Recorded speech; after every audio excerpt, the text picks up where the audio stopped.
ಸೈಫ್ ಅಲಿ ಖಾನ್ ಮೇಲೆ ಹತ್ಯೆ ಮಾಡಿದಂತ ಆತನನ್ನ ಕಂಡುಹಿಡಿಯೋದಕ್ಕೆ ಯೂಸ್ ಆಗಿದ್ದು ಗೂಗಲ್ ಪೇ ಅಂದ್ರೆ ನೀವು ನಂಬ್ತೀರಾ? ಎಸ್, ಒಂದು ಪರೋಟ ಒಂದು ವಾಟರ್ ಬಾಟಲ್ಗೋಸ್ಕರ ಯೂಸ್ ಮಾಡಿದಂತ ಗೂಗಲ್ ಪೇ ಮುಂಬೈ ಪೊಲೀಸ್ಗೆ ಹತ್ಯೆ ಮಾಡಿದವನು ಯಾರು ಅಂತ ಕಂಡುಹಿಡಿಯೋಕೆ ಯೂಸ್ ಆಗುತ್ತೆ. ಜನವರಿ 16ನೇ ತಾರೀಕು ಸೈಫ್ ಅಲಿ ಖಾನ್ ಮನೆ ಒಳಗಡೆ ರಾತ್ರಿ 1:30ಕ್ಕೆ ಆ ಮನೆ ಒಳಗಡೆ ಎಂಟ್ರಿ ಕೊಡ್ತಾನೆ. ಫಾರ್ಚೂನ್ ಟವರ್ಸ್ 11th ಫ್ಲೋರ್ ಅಲ್ಲಿ ಸೈಫ್ ಅಲಿ ಖಾನ್ ಅವ್ರ ಮನೆ ಇರೋದು. ಅದ್ರೊಳಗಡೆ ಹೇಗೆ ಎಂಟ್ರಿ ಕೊಟ್ಟ ಅಂತ ನ್ಯೂಸ್ ಅಲ್ಲಿ ಹೇಳ್ತಾರೆ. ಏನ್ ಯೂಸ್ ಮಾಡ್ಕೊಂಡು ಬಿಲ್ಡಿಂಗ್ ಒಳಗಡೆ ಹೋದ. ಅದಾದ್ಮೇಲೆ ಸ್ಟೇರ್ ಕೇಸ್ ಹತ್ತಿ 8th ಫ್ಲೋರ್ ಹೋದ. 8th ಫ್ಲೋರ್ ಅಲ್ಲಿ ಪೈಪ್ ಗಳನ್ನ ಬಳಸಿ ಅವನು ಬಾತ್ರೂಮ್ ಕಡೆಯಿಂದ ಬಂದು ಬಾತ್ರೂಮ್ ವಿಂಡೋ ಇಂದ ಆ ರೂಮ್ ಒಳಗಡೆ ಎಂಟ್ರಿ ಕೊಟ್ಟ. ಅವ್ನು ಯಾವ ರೂಮ್ ಒಳಗಡೆ ಎಂಟ್ರಿ ಕೊಟ್ಟ ಅಂತ ಗೊತ್ತಿಲ್ಲ ಅವನಿಗೆ. ಆದ್ರೆ ಅವನು ಎಂಟ್ರಿ ಕೊಟ್ಟಂತ ರೂಮ್ ಬಂದು ಸೈಫ್ ಅಲಿ ಖಾನ್ ಮಗ ಇದ್ದಾನಲ್ಲ, ಚಿಕ್ಕ ಹುಡುಗ ಜೆ, ಅವ್ರನ್ನ ನೋಡ್ಕೊಳಕ್ಕೆ ಅಂತ ಇಬ್ರು ನ್ಯಾನೀಸ್ ಇಟ್ಟಿದ್ದಾರೆ. ನ್ಯಾನಿಗೆ ಬಾತ್ರೂಮ್ ಅಲ್ಲಿ ಯಾರೋ ಇರೋ ತರ ಫೀಲ್ ಆಗುತ್ತೆ. ಆ ನ್ಯಾನಿ ಬಂದ್ಬಿಟ್ಟು ಯಾರಿರ್ಬೋದು, ಕರೀನಾ ಬಂದಿರ್ಬೋದು ಅಂತ ನೋಡ್ತಾರೆ. ಅಲ್ಲಿ ನೋಡಿದ್ರೆ ಆತ ಕ್ಯಾಪ್ ಹಾಕೊಂಡಿರ್ತಾನೆ. ಅವನು ಕೂಡ ಮುಂದೆ ಓಡ್ ಬಂದ್ಬಿಡ್ತಾನೆ. ಆಕೆಗೆ ಭಯ ಆಗುತ್ತೆ. ಭಯ ಆಗ್ಬಿಟ್ಟು ಅಜ್ಜೆಗೆ ಏನು ಮಾಡಬಾರ್ದು, ಮಗು ಕಡೆ ಹೋಗಿ ನಿಂತ್ಕೊಂತಾರಂತೆ. ಅವಾಗ ಇವ್ನು ಹೇಳ್ತಾನಂತೆ, ಚುಪ್, ಏನು ಸೌಂಡ್ ಬರಬಾರ್ದು. ಅಲ್ಲಿ ಬರೀ ಒಬ್ರು ನ್ಯಾನಿ ಇರೋದಿಲ್ಲ, ಅಲ್ಲಿ ಇಬ್ರು ನ್ಯಾನಿ ಇರ್ತಾರೆ. ಒಬ್ರು ಎಲಿಯಂ ಫಿಲಿಪ್ಸ್, ಇನ್ನೊಬ್ರು ಜಾನು ಅಂತ ಇಬ್ರು ನ್ಯಾನೀಸ್ ಇರ್ತಾರೆ. ಆ ಜಾನು ಅನ್ನೋರು ಅಲ್ಲಿಂದ ಹೇಗೋ ಎಸ್ಕೇಪ್ ಆಗಿ ಆ ರೂಮ್ ಇಂದ ಈ ಕರೀನಾ ಕಪೂರ್ ಮತ್ತೆ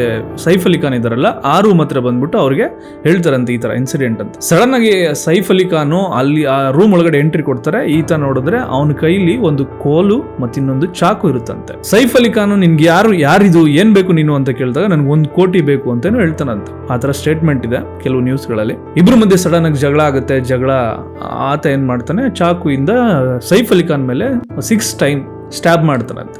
ಅದ್ರಲ್ಲಿ ಮೇಜರ್ ಇಂಜುರಿ ಆಗಿದ್ದು ಇಲ್ಲಿ. ಇದಕ್ ಮುಂಚೆ ಇನ್ನೊಂದು ವಿಡಿಯೋದಲ್ಲಿ ಆಲ್ರೆಡಿ ಹೇಳಿದ್ದೀನಿ. ಸ್ಟ್ಯಾಬ್ ಮಾಡಿದಾಗ ಸೈಫ್ ಅಲಿ ಖಾನ್ ಹೇಗೋ ಜಗಳ ಆಡಿ ಆತನನ್ನ ತೆಳ್ಳಿ ಇವ್ರಿರೋರೆಲ್ಲ ಅಲ್ಲಿಂದ ಎಸ್ಕೇಪ್, ಆ ರೂಮಿಂದ ಎಸ್ಕೇಪ್ ಆಗಿ ಹೊರಗಡೆ ಬರ್ತಾರೆ.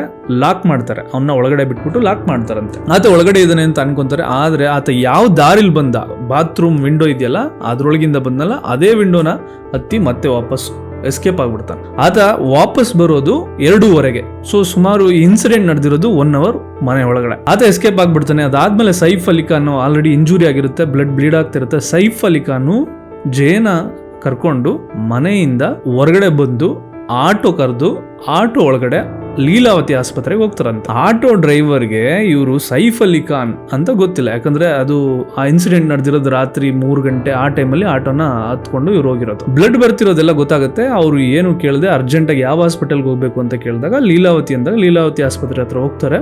ಡಾಕ್ಟರ್ ಕನ್ಫರ್ಮ್ ಮಾಡ್ತಾರೆ, ಸೈಫ್ ಅಲಿ ಖಾನ್ ಬರೀ ಮೂವಿನಲ್ಲಿ ಅಷ್ಟೇ ಇಲ್ಲ ಹೀರೋ, ರಿಯಲ್ ಲೈಫ್ ಅಲ್ಲೂ ಹೀರೋ. ಅವರು ಒಂದು ಮಗುನ ಎತ್ಕೊಂಡು ಬ್ಲಡ್ ಎಲ್ಲ ಬ್ಲೀಡ್ ಆಗ್ತಾ ಇತ್ತು, ಹೀರೋ ತರ ವಾಕ್ ಮಾಡ್ಕೊಂಡು ನಮ್ಮ ಆಸ್ಪತ್ರೆ ಹತ್ರ ಬಂದ್ರು ಅಂತ.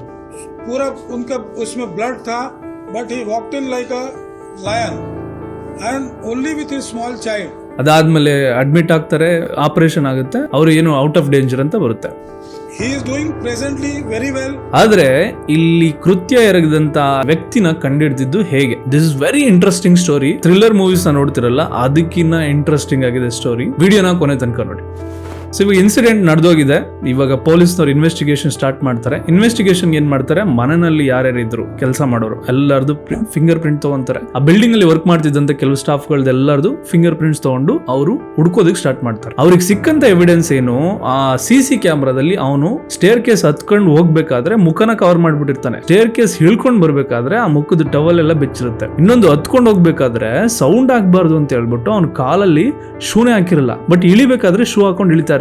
ಸೊ ಅವ್ರ ಹತ್ರ ಇರುವಂತ ಪ್ರೂಫ್ CCTV ಕ್ಯಾಮ್ರಾದಲ್ಲಿ ಸಿಕ್ಕಿರುವಂತ ಒಂದು ಫುಟೇಜ್. ಈ ಫುಟೇಜ್ ನ ಇಟ್ಕೊಂಡು ಪಬ್ಲಿಕ್ ಪ್ಲೇಸ್ ಗಳಲ್ಲಿ ಸರ್ವೈಲೆನ್ಸ್ ಕ್ಯಾಮ್ರಾಗಳು ಇರುತ್ತಲ್ಲ, ಆ ಸರ್ವೈಲೆನ್ಸ್ ಕ್ಯಾಮ್ರಾಗಳಲ್ಲೆಲ್ಲ ಮ್ಯಾಚಿಂಗ್ ಚೆಕ್ ಮಾಡ್ತಾ ಇರ್ತಾರೆ. ಫೇಸ್ ಮ್ಯಾಚ್ ಇರುತ್ತಲ್ಲ, ಅದನ್ನೇನೋ ರನ್ ಮಾಡಿದ್ದಾರೆ ಅನ್ಸುತ್ತೆ, ಚೆಕ್ ಮಾಡ್ತಾ ಹೋಗ್ತಾರೆ. ಅವ್ರಿಗೆ 2-3 ಕಡೆ ಒಂದಷ್ಟು ಸಸ್ಪೆಕ್ಟ್ ಓಡಾಡ್ತಿರೋದೆಲ್ಲ ಗೊತ್ತಾಗುತ್ತೆ. ಒಂದು ದಾದರ್ ರೈಲ್ವೆ ಸ್ಟೇಷನ್ ಹತ್ರ ಒಂದು ಅಂಗಡಿ, ಮೊಬೈಲ್ ಅಂಗಡಿನಲ್ಲಿ ಮೊಬೈಲ್ ಕವರ್ ತಗೊಂತಾನಂತೆ. ಮೊಬೈಲ್ ಕವರ್ ತಗೊಂಡು ಆ ಮೊಬೈಲ್ ಕವರ್ಗೆ ದುಡ್ಡು ಕೊಡ್ತಾನಲ್ಲ, ಅದು GPay ಮಾಡಿರಲ್ಲ, ದುಡ್ಡು ಕೊಟ್ಟಿರ್ತಾನೆ. ಸೊ ಅವನ್ನ ಅಲ್ಲಿ ಹಿಡಿಯೋದಿಕ್ಕೆ ಆಗಲ್ಲ. ಅದಾದ್ಮೇಲೆ ದಾದರಿಂದ ವರ್ಲಿ, ಆ ವರ್ಲಿನಲ್ಲಿ ಒಂದು ಅಂಗಡಿ ಮುಂದೆ ಇವನು ಓಡಾಡಿರೋದು CCTV ನಲ್ಲಿ ಕ್ಯಾಪ್ಚರ್ ಆಗಿರುತ್ತೆ. ಸೊ ಆ ಅಂಗಡಿ ಹತ್ರ ಹೋಗ್ತಾರೆ, ಅಂಗಡಿ ಓನರ್ ನ ಹುಡುಕೊಂಡು ಹೋಗ್ತಾರೆ. ಅವಾಗ ಅಂಗಡಿನಲ್ಲಿ ಓನರ್ ಇರೋದಿಲ್ಲ. ಆ ಓನರ್ ಹೆಸರು ನವೀನ್ ಎಕ್ಕ ಅಂತ. ವರ್ಲಿಯಿಂದ ಕೋಳಿವಾಡ ಅನ್ನೋ ಒಂದು ಪ್ಲೇಸ್ ಅಲ್ಲಿ ಆತ ಉಳ್ಕೊಂಡಿರ್ತಾನೆ. ಆತನ ಮನೆಗೆ ಹುಡ್ಕೊಂಡು ಹೋಗ್ತಾರೆ. ಆದ್ರೆ ಆತನ ಮನೆ ಬಾಗ್ಲಾಕಿರುತ್ತೆ. ಪೊಲೀಸ್ನವ್ರಿಗೆ ಇನ್ನೂ ಡೌಟ್ ಬರಕ್ ಸ್ಟಾರ್ಟ್ ಆಗುತ್ತೆ, ಈತ ಎಲ್ಲೋದ. ಸೊ ಆ ಮನೆ ಓನರ್ಗೆ ಫೋನ್ ಮಾಡಿ ಕೇಳ್ತಾರೆ, ಎಲ್ಲಿ ಈ ಅಂಗಡಿ ಓನರ್ ಇರ್ತಾನಲ್ಲ ಎಕ್ಕ, ನವೀನ್ ಎಕ್ಕ, ಆ ಯಪ್ಪ ಎಲ್ಲಿದ್ದಾರೆ ಅಂತ ಕೇಳಲಿಕ್ಕೆ. ಸೊ ಓನರ್ ಇವ್ರದ್ದು ನವೀನ್ ಎಕ್ಕದು ನಂಬರ್ ಕೊಡ್ತಾರೆ. ನವೀನ್ ಎಕ್ಕನ ಕಸ್ಟಡಿಗೆ ಕರ್ಕೊಂಡು ಹೋಗ್ತಾರೆ. ಅವಾಗ ಇನ್ವೆಸ್ಟಿಗೇಷನ್ ಮಾಡಿದಾಗ ಈತ ಯಾರು ಕೃತ್ಯ ಎರಗಿದ್ನಲ್ಲ ಆತ ಅವನ ಅಂಗಡಿ ಹತ್ರ ಬರ್ತಾ ಇರ್ತಾನೆ, ಅಂದ್ರೆ ಕಾಮನ್ ಆಗಿ ಬರ್ತಾ ಇರ್ತಾನೆ. ಸೊ ಕಾಮನ್ ಆಗಿ ಬಂದ ಮೇಲೆ ಅವನು ಗೂಗಲ್ ಪೇ ಮಾಡಿರ್ತಾನೆ ಕೆಲವು ಐಟಮ್ಗಳನ್ನ ಏನೋ ತಗೊಂಡಿರ್ತಾನೆ, ಸೊ ಗೂಗಲ್ ಪೇ ಮಾಡಿರ್ತಾನೆ. ಸೊ ಗೂಗಲ್ ಪೇ ಇಂದ ಆತನ ನಂಬರ್ ನ ಕಲೆಕ್ಟ್ ಮಾಡ್ತಾರೆ. ಸೊ ಇವಾಗ ಅವ್ರ ಹತ್ರ ನಂಬರ್ ಇದೆ, ಅವ್ನು ಎಲ್ಲಿದ್ದಾನೆ ಅಂತ ಗೊತ್ತಿಲ್ಲ. ಅವ್ನು ಆಲ್ರೆಡಿ ನ್ಯೂಸ್ ಅಲ್ಲಿ ಇಷ್ಟೊಂದು ಬರ್ತಿರೋದು ನೋಡ್ಬಿಟ್ಟು ಆಬ್ವಿಯಸ್ಲಿ ಎಲ್ಲಾದ್ರೂ ಹೈಡ್ ಆಗಿರ್ತಾನೆ. ಸೊ ಇವಾಗ ಅವ್ನು ಎಲ್ಲಿದ್ದಾನೆ ಅಂತ ಟ್ರ್ಯಾಕ್ ಮಾಡ್ಬೇಕು. ಪೊಲೀಸ್ನವರು ಹುಡುಕಾಟ ಸ್ಟಾರ್ಟ್ ಮಾಡಿರ್ತಾರೆ. ಸಡನ್ ಆಗಿ ಇವ್ರಿಗೆ ಒಂದು ಗೂಗಲ್ ಪೇ ಆಗಿರೋದು ಗೊತ್ತಾಗುತ್ತೆ. ಅವನೇನು ಒಂದು ಪರೋಟ ಮತ್ತೆ ಒಂದು ವಾಟರ್ ಬಾಟಲ್ ತಗೊಂಡು ಒಂದು ಗೂಗಲ್ ಪೇ ಮಾಡಿರ್ತಾನೆ. ಸೊ ಪೊಲೀಸ್ನವ್ರಿಗೆ ಈಗ ಲೊಕೇಶನ್ ಗೊತ್ತಾಗುತ್ತೆ. ಆ ಸರೌಂಡ್ ಏರಿಯಾಗೆ ಸುಮಾರು 100 ಪೊಲೀಸ್ಗಳು ಆ ಏರಿಯಾನ ಸರ್ಚ್ ಮಾಡ್ಲಿಕ್ಕೆ ಹೋಗ್ತಾರೆ. ಆ ಏರಿಯಾ ಬಂದು ಲೇಬರ್ ಕ್ಯಾಂಪ್ ಅಂತ ಹೇಳ್ಬಿಟ್ಟು. ಆ ಲೇಬರ್ ಕ್ಯಾಂಪ್ ಯಾವ ತರ ಅಂದ್ರೆ ಮ್ಯಾಂಗ್ರೋವ್ ಫಾರೆಸ್ಟ್, ಅಲ್ಲೆಲ್ಲ ಜನಗಳು ಕಮ್ಮಿ.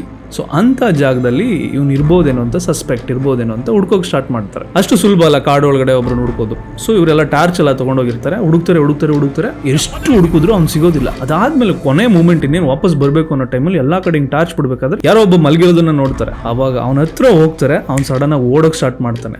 ಸೊ ಅವನ್ನ ಹಿಡಿತಾರೆ. ಸೊ ಈಗ ಅವನ್ನ ಹಿಡಿದು ಕಸ್ಟಡಿಗೆ ತಗೊಂಡ್ಬರ್ತಾರೆ, ಇಂಟ್ರೋಗೇಷನ್ ಸ್ಟಾರ್ಟ್ ಮಾಡ್ತಾರೆ. ಅವನು ಆ ಬ್ಯಾಂಡ್ರಾಗೆ ಬಂದದ್ದು ಯಾರೋ ಒಬ್ಬ ಫ್ರೆಂಡ್, ಅಂದ್ರೆ ಅವನ ಜೊತೆ ಕೆಲಸ ಮಾಡ್ತಿದ್ನಲ್ಲ ಆತನ ಫ್ರೆಂಡು ಇವನ್ನ ಬ್ಯಾಂಡ್ರಾ ಹತ್ರ ಡ್ರಾಪ್ ಮಾಡಿರ್ತಾನೆ. ಸೊ ಅದಾದ್ಮೇಲೆ ಅವನು ಕಾಯ್ದು ರಾತ್ರಿವರೆಗೂ ಇದ್ದು ಆ ಮನೆ ಒಳಗಡೆ ಹೋಗಿ ಈ ತರ ಕೃತ್ಯನ ಮಾಡಿ ವಾಪಸ್ಸು ಬ್ಯಾಂಡ್ರಾ ಸ್ಟೇಷನ್ ಅಲ್ಲೇ, ಬಸ್ ಸ್ಟೇಷನ್ ಅಲ್ಲೇ ಬೆಳಿಗ್ಗೆ 7 ಗಂಟೆ ಗಂಟ ಅಲ್ಲೇ ಮಲ್ಕೊಂಡಿರ್ತಾನೆ. ಅಲ್ಲಿಂದ ಬ್ಯಾಂಡ್ರಾ ಇಂದ ದಾದರ್ಗೆ ರೈಲ್ವೆ ಸ್ಟೇಷನ್ ಅಲ್ಲಿ ಬರ್ತಾನೆ. ಅಲ್ಲಿ ರೈಲ್ವೆ ಸ್ಟೇಷನ್ ಹತ್ರ ಯಾವ್ದೋ ಮೊಬೈಲ್ ಕವರ್ ಏನೋ ತಗೊಳ್ಳೋತರ CC ಕ್ಯಾಮ್ರಾದಲ್ಲಿ ಕ್ಯಾಪ್ಚರ್ ಆಗಿತ್ತು. ಆ ದಾದರಿಂದ ಮತ್ತೆ ಇವನು ವರ್ಲಿಗೆ ಹೋಗಿರ್ತಾನೆ. ಈ ಎಲ್ಲಾ ಇನ್ಸಿಡೆಂಟ್ ನ ನೀವು ನೋಡಿದ್ರೆ ಒಂದು ಮೂವಿನಲ್ಲಿ, ಒಂದು ಥ್ರಿಲ್ಲರ್ ಮೂವಿನಲ್ಲಿ ಯಾವ ರೀತಿ ನಡೆಯುತ್ತೆ ಅದಕ್ಕಿನ್ನ ಅವನ ಕೈ ಮೇಲೆ ಇದೆ. ಸೊ ಕೃತ್ಯ ಸಿಗಿದಂತ ಆರೋಪಿ ಸಿಕ್ಕಿದ್ದಾನೆ. ಈಗ ಆತನ ಡೀಟೇಲ್ಸ್ ತಗೋಬೇಕು. ಸೊ ಇವಾಗ ನಮ್ಮ ಇಂಡಿಯಾದಲ್ಲಿ ಪ್ರತಿಯೊಬ್ರು ಡೀಟೇಲ್ಸ್ ಗೌರ್ಮೆಂಟ್ ಪೋರ್ಟಲ್ ಅಲ್ಲಿ ಇದೆ. ಅದು ಎಲ್ಲಿದೆ ಅಂತಂದ್ರೆ ಆಬ್ವಿಯಸ್ಲಿ ಆಧಾರ್ ಕಾರ್ಡ್ ಅಲ್ಲಿ ಇದೆ. ಆಧಾರ್ ಕಾರ್ಡ್ ಇದೆಯಾ ಒಂದು ಅಂತ ಹುಡುಕ್ತಾರೆ.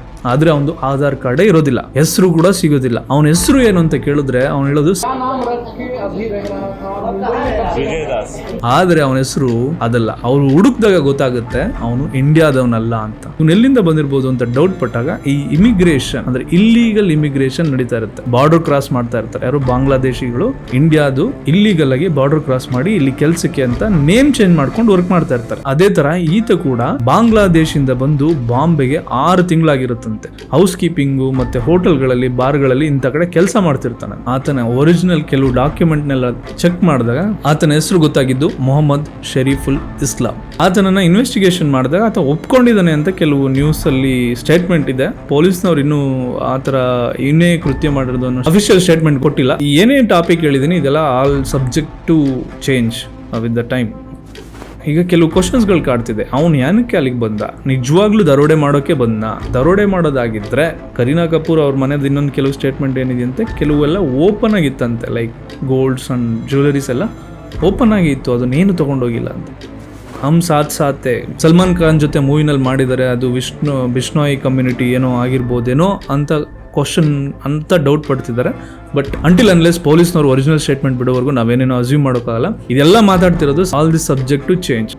ಏನೇನೋ ಹೆಸರುಗಳು, ಡಿಫ್ರೆಂಟ್ ಹೆಸರುಗಳನ್ನ ಇಟ್ಕೊಂಡು ಈತ ಬೇರೆ ಕಡೆ ಕೆಲಸಗಳನ್ನ ಸೇರ್ಕೊತಿದ್ದಂತೆ. ಆ ಥರ ಅಫಿಷಿಯಲ್ ಆಗಿ ಮುಂಬೈ ಪೊಲೀಸ್ನವರು ಹೇಳಿದ್ದಾರೆ. ಈಗ ಆತನನ್ನ ಕಸ್ಟಡಿನಲ್ಲಿ ಇಟ್ಟು ಇಂಟ್ರೋಗೇಷನ್ ಮಾಡ್ತಾ ಇದ್ದಾರೆ. ಡೇ 1 ಆಗಿರುತ್ತೆ, ಡೇ 2 ಕಾಲಿಡ್ತಾ ಇದ್ದಾರೆ. ಏನ್ ಇಂಟೆನ್ಷನ್ ಇತ್ತು, ಯಾಕೆ ಈ ತರ ಮಾಡ್ದ, ಈ ತರ ಮಾಡೋದಕ್ಕೆ ಬೇರೆ ಯಾರಾದ್ರೂ ಇನ್ವಾಲ್ವ್ ಆಗಿದಾರ, ಬೇರೆ ಏನಾದ್ರೂ ಕಾರಣಗಳಿದ್ಯಾ, ಕೆಲವು ಪ್ರಶ್ನೆಗಳನ್ನ ಅವ್ನು ಆಬ್ವಿಯಸ್ಲಿ ಕೇಳ್ತಾರೆ. ಅದಾದ್ಮೇಲೆ ಒಂದು ಒರಿಜಿನಲ್ ಅಥೆಂಟಿಕ್ ಆಗಿ ಡೀಟೇಲ್ಸ್ ಬರುತ್ತೆ.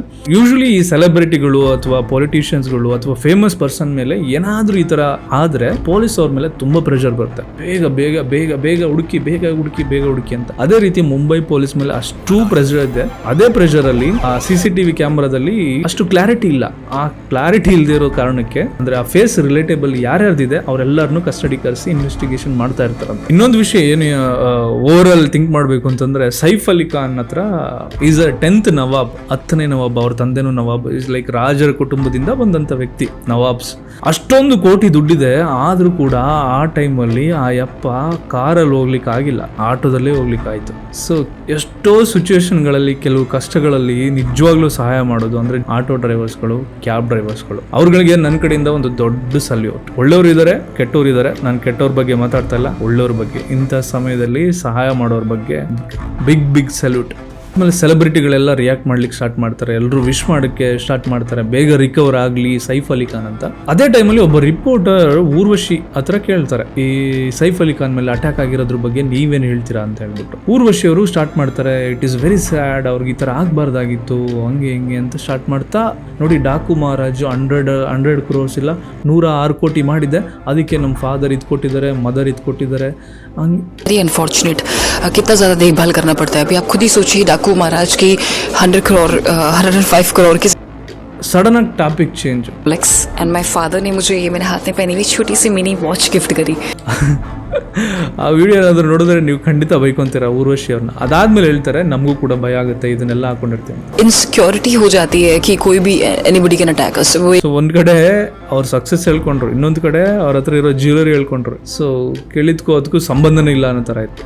ಆಕ್ಚುಯಲ್ ನ್ಯೂಸ್ ಮನೆ ಒಳಗಡೆ ಏನು ನಡೀತು ಅಂತ ಹೇಳ್ಬಿಟ್ಟು ಸೈಫ್ ಅಲಿ ಖಾನ್ ಅವರು ಒಂದು ಸ್ಟೇಟ್ಮೆಂಟ್ ಕೊಟ್ಟಾಗಲೇ, ಪಬ್ಲಿಕ್ ಸ್ಟೇಟ್ಮೆಂಟ್ ಕೊಟ್ಟಾಗಲೇ ನಾವು ಕೂಡ ಹೌದು ಇರ್ಬೋದೇನೋ ಅಂತ ಅನ್ಕೊಬೋದು, ಅಥೆಂಟಿಕ್ ಅಂತ ಅನ್ಕೊಬೋದು. ಅದಕ್ಕೂ ಮುಂಚೆ ನ್ಯೂಸ್ಗಳಲ್ಲಿ ಅವರು 24 ಗಂಟೆ ನ್ಯೂಸ್ ಓಡಿಸ್ಬೇಕಾಗುತ್ತೆ. ಅದೇ ಕಾರಣಕ್ಕೆ ಪ್ರತಿಯೊಂದೂ ಸ್ವಲ್ಪ ಅವ್ರಿಗೆ ಇಷ್ಟ ಬಂದಂಗೆ ತೋರಿಸ್ಬೇಕಾಗುತ್ತೆ. So I don't talk about that. ನನ್ನೆಲ್ಲ ವೀಡಿಯೋಸ್ ನೋಡೋರಿಗೆ ಗೊತ್ತಿದೆ ನಾನು 100 days 100 videos ಚಾಲೆಂಜ್ನ ತೊಗೊಂಡಿದ್ದೀನಿ ಅಂತ. ನೀವೇನಾದರೂ ಹೊಸಬ್ರಾಗಿದ್ದರೆ ಲೆಟ್ ಮಿ ಟೆಲ್ ಯು, ನಾನು 100 days 100 videos ಚಾಲೆಂಜ್ನ ತೊಗೊಂಡಿದ್ದೀನಿ. ಪ್ರತಿದಿನ ನಮ್ಮ ಸುತ್ತಮುತ್ತ ನಡೀತಿರುವಂಥ ಟ್ರೆಂಡಿಂಗ್ ಟಾಪಿಕ್ಗಳನ್ನ ನಿಮ್ಮ ಮುಂದೆ ಇಡುವಂಥ ಪ್ರಯತ್ನ ನಂದು, ಸಿಂಪಲ್ ಆ್ಯಂಡ್ ಅರ್ಥ ಆಗೋ ರೀತಿ. ನೀವೇನಾದರೂ ಹೊಸಬ್ರಾಗಿದ್ದರೆ ಸಬ್ಸ್ಕ್ರೈಬ್ ಮಾಡ್ಕೊಳ್ಳಿ. ನೆಕ್ಸ್ಟ್ ವೀಡಿಯೋದಲ್ಲಿ ಸಿಗೋಣ, ಅಲ್ಲಿವರೆಗೂ ಪೀಸ್.